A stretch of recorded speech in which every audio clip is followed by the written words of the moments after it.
हमनी के संस्कृति, हमनी के संस्कार सदा रहे हमनी के साथ।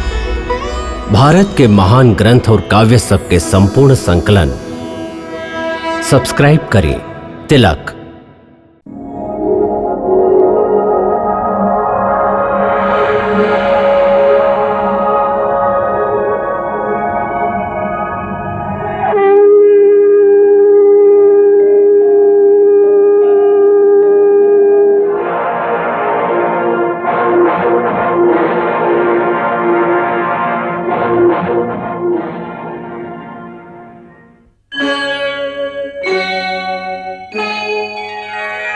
कृष्णा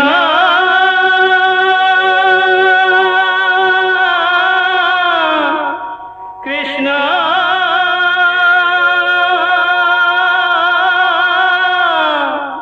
हरे कृष्णा हरे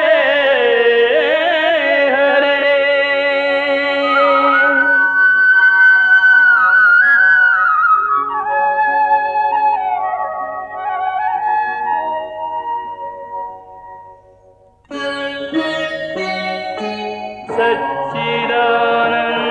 सच्चिदानन्दरूपाय विश्वोत्पत्त्यादिहेतवे तापत्रयविनाशाय श्रीकृष्णाय वयं नमः।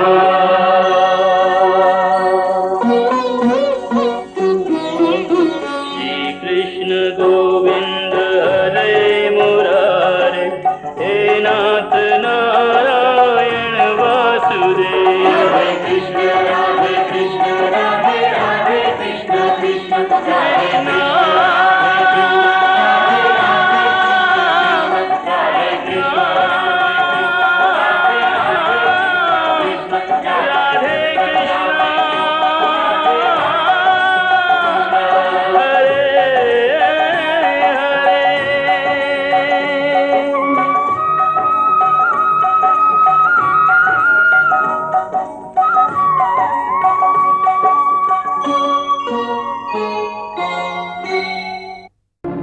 इस समय कंस के जे सैनिक और गुप्तचर बाड़न गोकुल के चारों ओर फैलल बाड़न, सबके नजर खाली कृष्ण पर ही जमल बा। ऐसे कृष्ण के आज के रात गोकुल में ही खुल्लम खुल्ला रहे दिहल जाए, जैसे कंस के आदमी भी गोकुल में जमल रहे। एकर लाभ उठा के रातों रात हमार आदमी बलराम के लेके निकल जाई हैं। उनका सुरक्षित हो गईला पर कल दिन में कोनो समय हम कृष्ण के संगे लेके मथुरा के ओरी कूच करब। काहे हमरे बेटा इतना सस्ता बा कि ओकरा ए तरह से खुल्लम खुल्ला दिन के उजाला में बलि की बेदी पर चढ़ा दिहल जाए। ओकरा खातिर आप रात में भागे के कौनो तरीका ना सोच ली? कौनो बात नहीं के, कौनो बात नहीं के। हम ओकर रक्षा करब। हम स्वयं भेष बदल के रातों रात ओकरा नदी के रास्ता से निकाल के कहीं ले जाए। भाभी भाभी भगवान खातिर समझे के कोशिश करी। हमके कुछ नहीं के समझे के बाद कुछ नहीं के। हमरा में इतना शक्ति बा कि हम अपन कान्हा के अपन पीठ पर उठा के यमुना के पार ले जाए। स्वयं भले ही डूब जाए हम, बाकी हम अपन लाल के सुरक्षित पहुंचा दे। यदि केहू और के प्राण देवे से कान्हा के प्राण बच सकेला तो हम लोग में से हर केहू अपन प्राण देवे खातिर तैयार है। बाकी ऐसा संभव ना है भाभी, ऐसा संभव ना है। काहे ना है ई संभव? काहे ना हो ई संभव? काहे कि देवी देवकी के आज्ञा है। ओकरा हमार बेटा के बलि देवे के का अधिकार बा? काहे कि उनकर बेटा है। ना ना, वो देवकी के बेटा नहीं के, वो देवकी के बेटा नहीं के। वो हमार बेटा बा, हमार। वो ओकरा जन्म देले होए, बाकी हम ओकरा पल्ले और जन्म देवे वाला से पाले वाला के अधिकार बड़ा होखेला। वो तो ओकरा 9 महीना तक अपन कोख में रख ली, बाकी हम 12 बरस तक एक एक पल तेल तेल करके ओकरा संगे बितौले हैं। हम ओकरा हाथ पकड़ के चले सिखौली, ओकरा बोले सिखौली, ओकरा माखन मिश्री खाए सिखौली। वो हमार मटकी फोड़लस, हम ओकरा अपन हाथ से पिटली और फिर यही हाथ से ओकरा प्यार भी कैली। वो हमार बेटा बा, वो हमार बेटा बा। वो ओकर बेटा हो ही ना सकेला जे ओकरा स्वयं मरे खातिर आवे के आज्ञा देबेली। कैसन माई है देव की और कैसन पिता बाड़न वसुदेव जी। वो कंस के अपन बेटा देवे खातिर वचनबद्ध होए है, बाकी हम कौनो खातिर वचनबद्ध ना है। हम केहू के वचन निभावे के हमार कौनो जिम्मेदारी ना, कौनो जिम्मेदारी ना। केहू और के वचन निभावे के जिम्मेदारी ना है आपके, बाकी आपके भी कई गो जिम्मेदारी है ना। हम माई है और माई के खाली एक ही जिम्मेदारी होखेला, ओकर पुत्र के रक्षा कैल, बस। ठीक बा, आप माई के जिम्मेदारी निभा रहल हैं, बाकी खाली आप कृष्ण के ही तमाई ना हैं।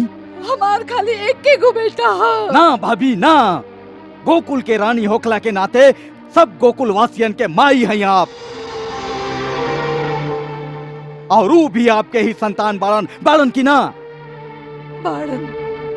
तब फिर ये बात के उत्तर दी का आप 100 में से एगो बेटा के बचावे खातिर 99 के हत्या करवा दे, या अपन 99 बेटा के बचावे खातिर एगो बेटा के बलिदान कर दे।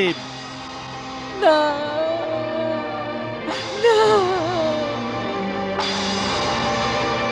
भाभी नीति कहेले कि संकट के समय में यदि एगो कुल के बचावे खातिर एगो प्राणी के, या एगो गांव के बचावे खातिर एगो कुल, या एगो देश के बचावे खातिर एगो गांव के बलिदान देवे के पड़े, तो वो समय वह धर्म हो जाला।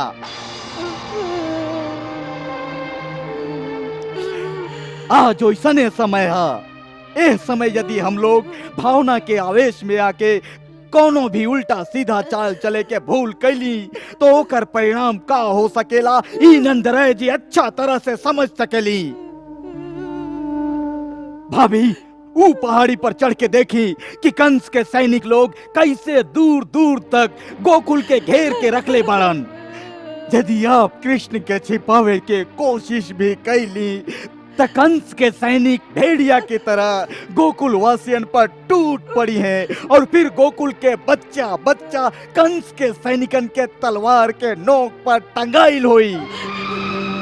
इस जिम्मेदारी के मत भुलाई जिम्मेदारी के आप। ई कैसन विवशता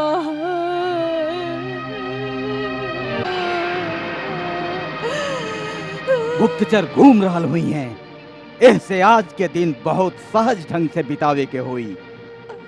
ऐसन लगे कि घर में कृष्ण के प्रस्थान के तैयारी हो रहल बा, और उ लोगन से यह कही है कि कृष्ण मथुरा के उत्सव देखे अक्रूर के संगे जा रहल बा। उ दोनों लइकन के असल बात के पता ना चले के चाहिए, कहीं बचपना में भड़क न उठे। कैसन कलेजा बा आपके, कैसन ऐसन बात करे में नहीं आपकी जीभ थर्राला और ना आँख में आंसू आवेला। हमरा खातिर जे घृणा यह समय आपके मन में है भाभी, वो स्वाभाविक है, बाकी आंसू से योजना सफल ना होखेला। योजना के सफलता खातिर धीरज के जरूरत होखेला भाभी, धीरज के जरूरत। जे कर लेका के स्वयं मौत के मुंह में डाले जा रहे हैं, वो धीरज कैसे रखे वो धीरज। का राजभक्त अक्रूर से आप यह आशा कैले हैं कि वो अपन राजकुमार कृष्ण के स्वयं अपन हाथ से मौत के मुंह में डाल दे, ओकरा कंस के हवाले कर दे कि ला भैया ला, एकर हत्या कर द। ना ना भाभी ना, अक्रूर इतना आसानी से हार माने वाला नहीं के। यदि वो सच्चा राजभक्त है तो विश्वास रखी भाभी, कृष्ण के ऊपर कोनो भी आंच आवे से पहले स्वयं अक्रूर मर चुकल होई। स्वयं अक्रूर मर चुकल होई।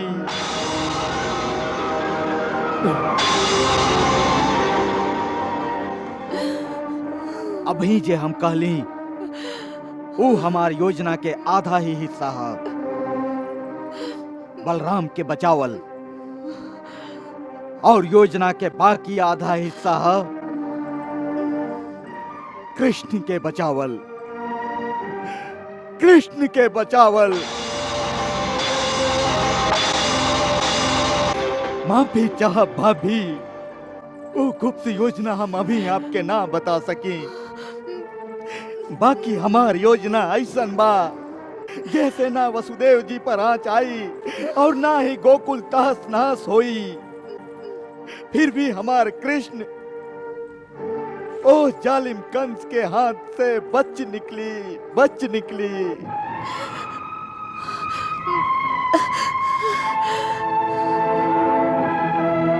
हमरा पर विश्वास रखी भाभी, विश्वास रखी।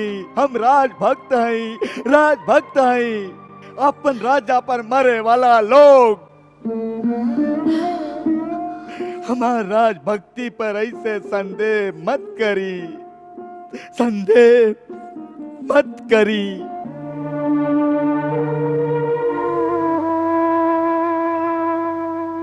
माई, ए माई, माई तू काहे इतना चिंता करत आरू? तुहार कान्हा के कुछ ना हुई।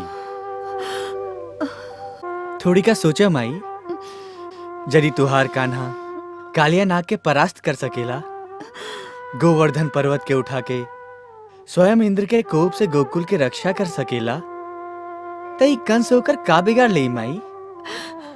ऐसे तो तोहके कहत रही कि ऐसन चमत्कार मत कैल करा तोहके केहू के नजर लग जाए। हम कह के हार गईली कि लल्ला भगवान मत बना, एगो छोट सा मनुष्य ही बनल रहा, ना तो हम तोहके एक दिन खो दे। अब देख लेहला ना ओकर परिणाम। माई सब माया मोह के बात है। एह नजरिया से तू जितना ही सोचा जाएबू, मोह के दलदल में उतना ही फंसा जाएबू। तब फिर हम का करें?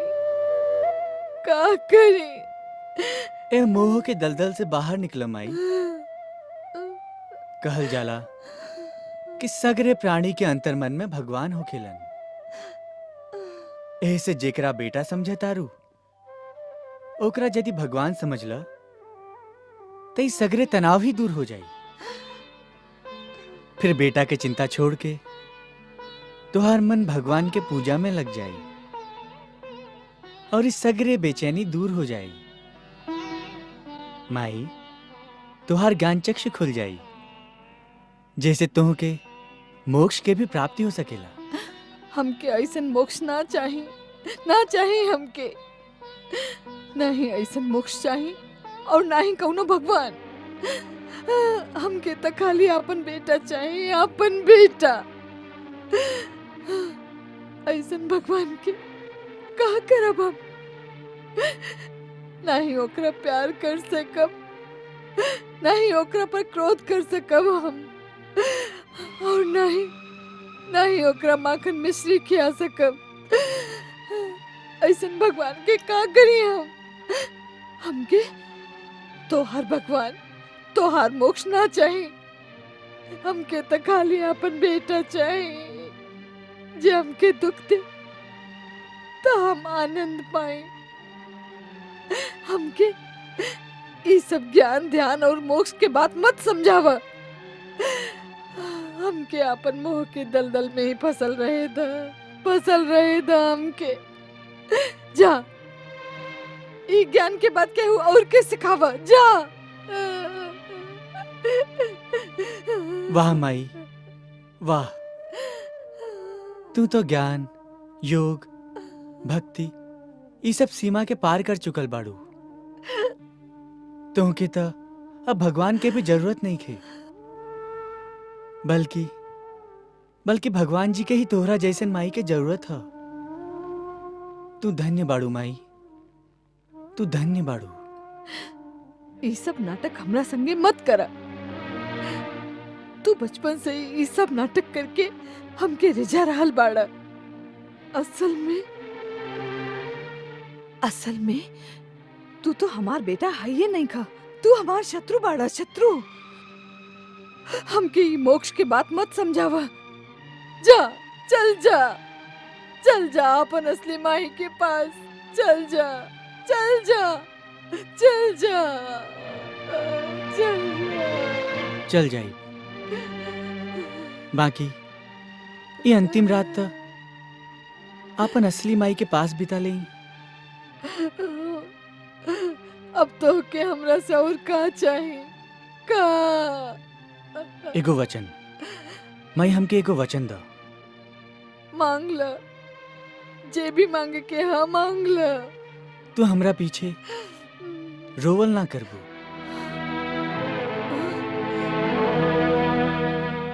ना, हम ऐसन वचन ना दे सके, ना दे सके। हम बिछुड़े के पीड़ा ना सहल गइल तो रोइए मत माई, गुस्सा करिहा, क्रोध करिहा वो निर्मोही पर जेकरा तोहार कौनो चिंता नहीं खे, ये तोहके छोड़ के चल गई। हाँ हाँ, मने मन मरिए हमके। बाकी रोइए मत माई, तू रोइए मत।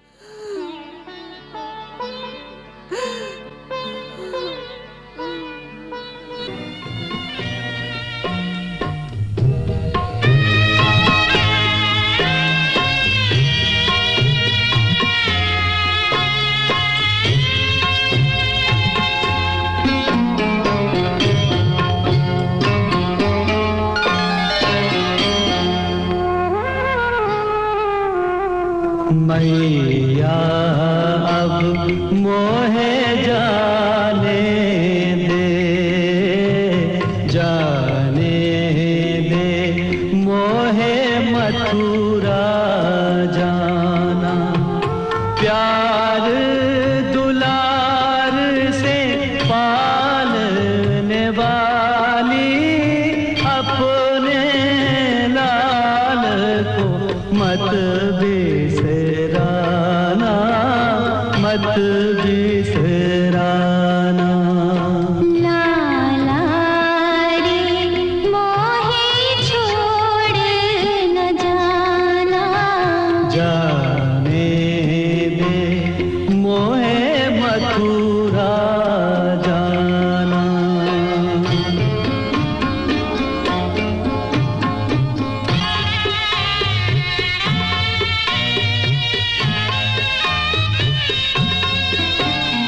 मेरे सब अपराध मैया हंस के क्षमा सदा तूने किए हैं।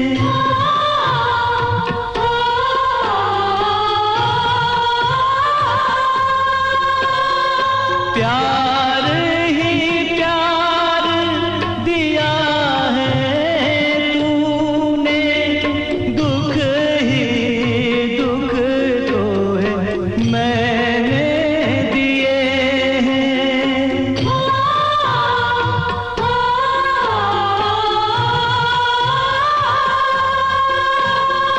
बाबा तुम बट वृक्ष की छैया, जिसके तले मैंने पाया ठिकाना, पाया ठिकाना। माँ बाबा अब जाने दो, जाने दो मोहे मथुरा जाना।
मिलना बिछड़ना संजोग की बात